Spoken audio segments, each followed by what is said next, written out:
Good morning, students.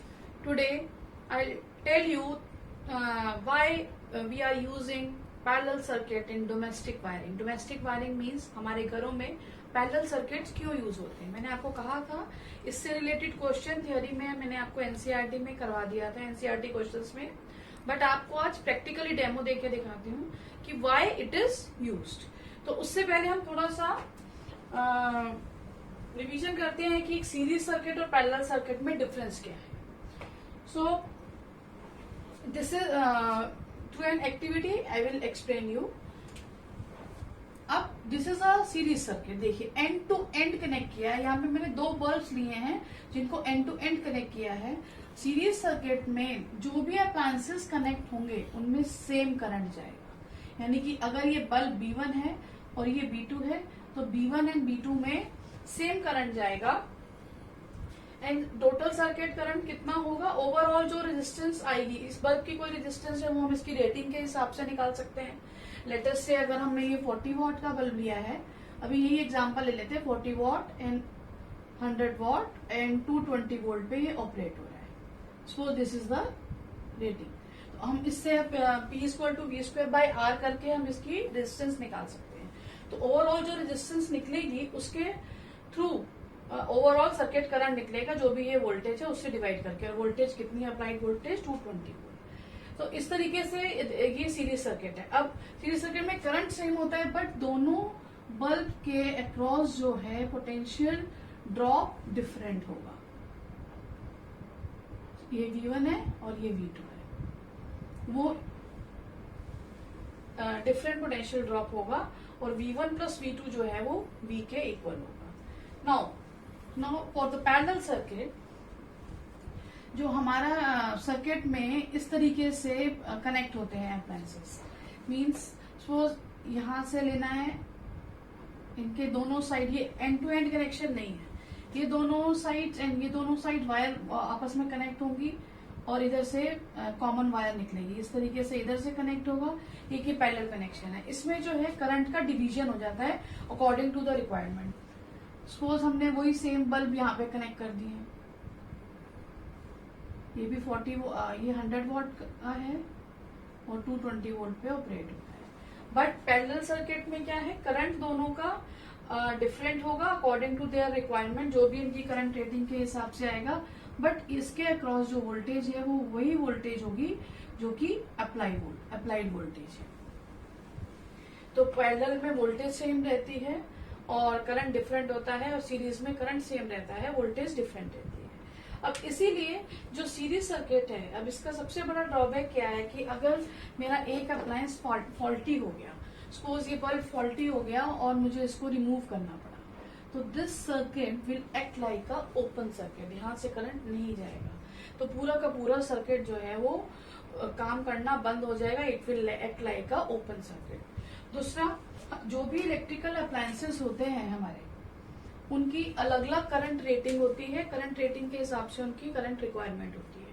तो suppose अगर इसको इस बल्ब के लिए 5 एम्पियर चाहिए और इसके लिए 10 एम्पियर चाहिए, तो इनको प्रॉपर अपना अकॉर्डिंगली करंट नहीं मिल पाएगा, क्योंकि टोटल करंट तो इन दोनों की रिजल्टेंट रेजिस्टेंस के बाद निकलेगा.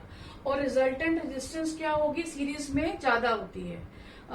मीन्स दोनों को हम RS equal to R1 plus R2, हमेशा जो रिजल्टेंट रेजिस्टेंस आती है वो मैक्सिमम वाले से ज्यादा आती है. तो इसलिए ओवरऑल सर्किट का करंट कम हो जाता है, प्रॉपर करंट नहीं मिलता. अगर हम ये जैसे सीरीज में कनेक्ट करेंगे तो 40 वॉट का बल्ब और जैसे अगर आपके घर में 40 वॉट और 100 वॉट का बल्ब है, कौन सा ज्यादा ग्लो करेगा बताएंगे आप? यस, वेरी गुड, 100 वॉट का बल्ब ज्यादा ग्लो करेगा. बट अगर मैंने उनको सीरीज में कनेक्ट कर दिया तो 100 वॉट का बल्ब कम ग्लो करेगा और 40 वॉट का ज्यादा ग्लो करेगा. अभी आपको प्रैक्टिकली करके दिखाती हूँ ये चीज. बट पैरेलल सर्किट में ऐसा नहीं होगा. अगर एक इक्विपमेंट फॉल्टी हो जाता है तो दूसरा सर्किट प्रॉपरली वर्क करता रहेगा और ओवरऑल सर्किट करंट जो है इसकी रेजिस्टेंस के हिसाब से निकल आएगा, वो वेरी हो जाएगा. जितनी इसको रिक्वायरमेंट चाहिए, इस बल्ब को जितनी रिक्वायरमेंट चाहिए उसकी करंट रेटिंग के हिसाब से उसको उतना करंट मिलेगा. यहाँ पे ओपन सर्किट नहीं होगा और दोनों अप्लायंसेस में इक्वल वोल्टेज अप्लाई हो रही है. तो प्रॉपरली जो फंक्शन कर रहे हैं वो पैरेलल सर्किट में कर रहे हैं, क्योंकि हमारे घर में अप्लायंसेस, लाइट अप्लायंसेस भी हैं, ट्यूबलाइट है, फैन है, बल्ब है, इन सबको करंट कम चाहिए होता है। बट एसी लगा हुआ है, हमारे पास हीटर लगा हुआ है, उनकी करंट की रिक्वायरमेंट ज्यादा है। तो हमें डिफरेंट अप्लायंसेस के लिए डिफरेंट करंट रिक्वायरमेंट होती है, इसलिए हम पैरेलल सर्किट को यूज करते हैं। मैं आपको प्रैक्टिकली डेमो करके भी बताती हूँ। मैंने एक सेटअप बनाया हुआ है, इसके अंदर मैंने इस तरीके से 4 बल्ब होल्डर लगा रखे हैं। इसमें ये दोनों जो बल्ब हैं ये पैरेलल में कनेक्टेड हैं और ये दोनों जो हैं वो सीरीज में कनेक्टेड हैं। अब 1 बाय 1 मैं यहाँ पे 2 बल्ब्स लगाऊंगी, पहले सीरीज में और फिर वो पैरेलल में, और उसमें हम देखेंगे कि दोनों में क्या डिफरेंस है। एक 40 वॉट का बल्ब लेंगे और एक 100 वॉट का बल्ब लेंगे। So let us start now. Dear student, see, I have taken one 40 watt bulb and one 100 watt bulb and I have connected it parallel. This is a parallel circuit which I have done, which is like this circuit. So अब this is 40 watt and this is 100 watt. अब कौन सा ज्यादा glow करना चाहिए, कौन सा कम? Yes, very good. 40 watt जो है वो कम करेगा, 100 watt ज्यादा ग्लो करेगा, और दोनों अपनी अपनी रिक्वायरमेंट के हिसाब से ग्लो करेंगे। जितनी इनकी हीट की रिक्वायरमेंट है, करंट की रिक्वायरमेंट है, उसी हिसाब से ग्लो करेंगे। सो हम इसको स्विच ऑन करते हैं। हम 2 करके देखेंगे इनके। सबसे पहले तो देखेंगे कितना ये लाइट एनर्जी दे रहे हैं, और दूसरा कितना एनर्जी ये डिसिपेट कर रहे हैं, वो हम इनकी ब्राइटनेस से देखेंगे। दूसरा, हम एक बल्ब को सर्किट से हटाएंगे और हम ये देखेंगे कि क्या दूसरा वाला बल्ब सही से वर्क कर रहा है या नहीं कर रहा है। सी, अब मैंने इसे स्विच ऑन किया। This is a 40 watt bulb and this is a 100 watt bulb. दोनों अपनी अपनी रिक्वायरमेंट के हिसाब से इनको करंट मिल रहा है और ये ग्लो कर रहे हैं। अब मैं एक बल्ब को, सपोज मेरा 100 वॉट बल्ब है, वो फॉल्टी हो गया है और मुझे इसे रिप्लेस करना है, तो मैं इसे हटाऊंगी। अब इसे हटाने के लिए बेटा बी केयरफुल, ये थोड़ा सा जब ये ग्लो कर रहा है तो इसमें हीट एनर्जी भी आ रही है, तो ये गर्म हो रहा है बल्ब। कभी इसको डायरेक्ट नहीं टच करना है। I have to take a hanky और a cloth so that I can remove it. And दूसरे, ये एसी पे हम काम कर रहे हैं तो हमें स्विच को ऑफ करना है। It is very important, switch को हमें ऑफ करना है। ऑन कंडीशन में बल्ब को नहीं बदलना है। तो I am making it switch off. Now I'll remove it. See, I have removed a 100 watt bulb. Now again I will switch on. See, the circuit is working. एक आपका faulty है, हट गया है, बट दूसरा वर्क कर रहा है। ठीक है, तो इस तरीके से पैरेलल सर्किट हमारे घर में भी ऐसी वायरिंग होती है। अगर एक कमरे की ट्यूबलाइट फ्यूज हो जाती है तो दूसरे कमरे की जलती रहती है, या एक अप्लायंस हमारा वर्क नहीं कर रहा है, सपोज एक गीजर वर्क नहीं कर रहा है, एसी वर्क नहीं कर रहा है, तो ये नहीं कि सब कुछ बंद हो जाता है और वो दूसरे अप्लायंसेस हैं वो अपना वर्क करते रहते हैं। नाउ अब let us see what happens in case of a series circuit. Again हम स्विच ऑफ करेंगे एंड बल्ब रिप्लेस करेंगे। 100 वॉट वाला मैं 100 वॉट की जगह लगा दूंगी एंड 40 वॉट वाला 40 वॉट की जगह। देखिए,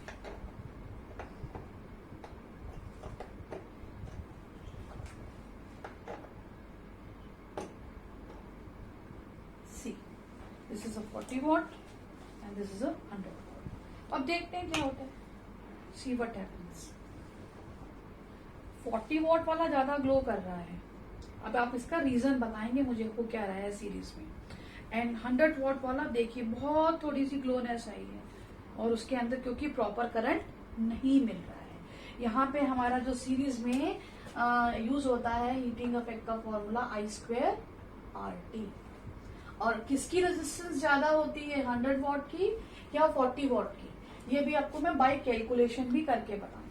सीरीज में हम ये फॉर्मूला यूज करते हैं और पैरेलल में V²/RT। अब मैं मैथमेटिकली भी इसको प्रूव करके दिखाऊंगी, बट आप देखिए कि 40 वॉट तो ज्यादा ग्लो कर रहा है और 100 वॉट ग्लो ही नहीं कर पा रहा है। बहुत थोड़ी सी ब्राइटनेस आई है, यू आर एबल टू सी। ठीक है, तो इसलिए क्योंकि इसमें इसके अंदर करंट नहीं पहुंच रहा है प्रॉपर। अब मैं एक बल्ब को रिमूव करती हूँ, बताइए कौन सा रिमूव करूं, वही 100 वॉट वाला करूं या 40 वॉट? ओके, दोनों अल्टरनेटिवली करके दिखा देते हैं। अब मैंने 100 वॉट को रिमूव किया। See the circuit is acting like a open circuit, now it is not glowing. तो हमारा जब भी सीरीज में एक इक्विपमेंट फॉल्टी हो जाएगा तो सर्किट हमारा ओपन हो जाएगा, क्योंकि यहाँ करंट पहुंचेगा ही नहीं।